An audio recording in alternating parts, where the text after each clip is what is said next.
인천 계양을 국회의원 보궐선거 민주당 후보로 전략 공천된 이재명 상임 고문이 오늘 오전에 출마에 대한 공식적인 입장을 밝혔습니다. 국민의힘 공천관리위원회는 오늘 회의에서 안철수 인수위원장이 출마 의사를 밝힌 분당갑 등에서 후보를 추가로 공모하기로 했습니다. 취재기자 연결해서 알아보겠습니다. 김태민 기자. 네, 국회입니다.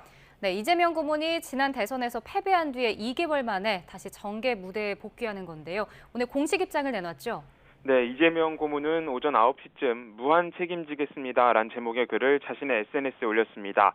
어제 당 비대위의 인천 계양을 공천 결정 뒤 나온 첫 공식 입장입니다. 이 고문은 먼저 민주당 상황과 지방선거 어려움은 대선 패배에 따른 자신의 책임이라고 밝혔습니다. 이를 타개하는 것 역시 전적으로 자신의 책임임을 통감한다고 덧붙였는데요.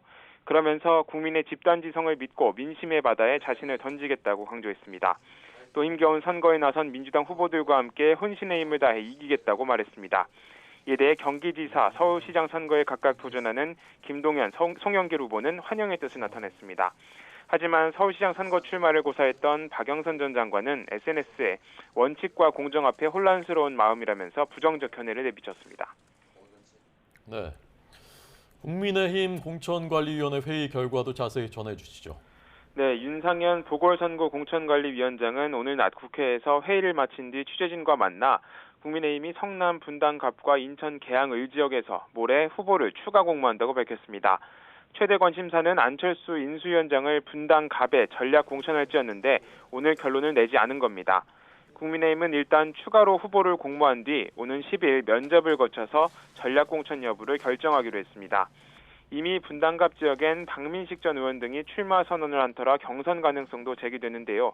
보궐선거 후보자 등록이 오는 13일까지인 만큼 경선이 물리적으로 가능하겠느냐는 질문에 윤 위원장은 11일 하루만 해도 가능하다고 설명했습니다. 이와 함께 민주당에서 이재명 후보 출마가 확정된 인천 계양을에 대해서도 내부적으로 여러 논의가 오가고 있다면서 추가 공모에 따라 공천 방향이 달라질 수 있다고 설명했습니다. 네, 이번엔 인사청문회 소식도 알아보겠습니다. 한동훈 법무부 장관 후보자가 오늘 국회에 서면 답변서를 제출했다고요?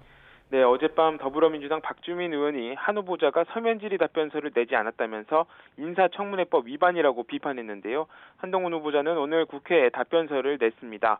서면 답변서를 보면 한동훈 후보자는 윤석열 당선인의 부인 김건희 여사의 지시를 받을 관계도 아니고 지시를 받은 적도 없다고 해명했습니다.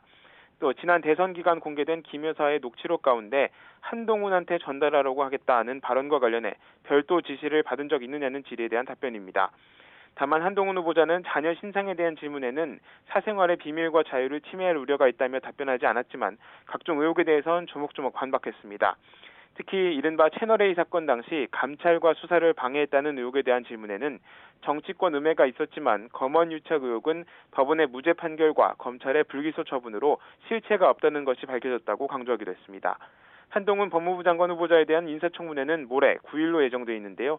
이날 여야는 한 후보자를 둘러싼 각종 의혹을 두고 다시 한번 격돌할 것으로 보입니다. 지금까지 국회에서 YTN 김태민입니다.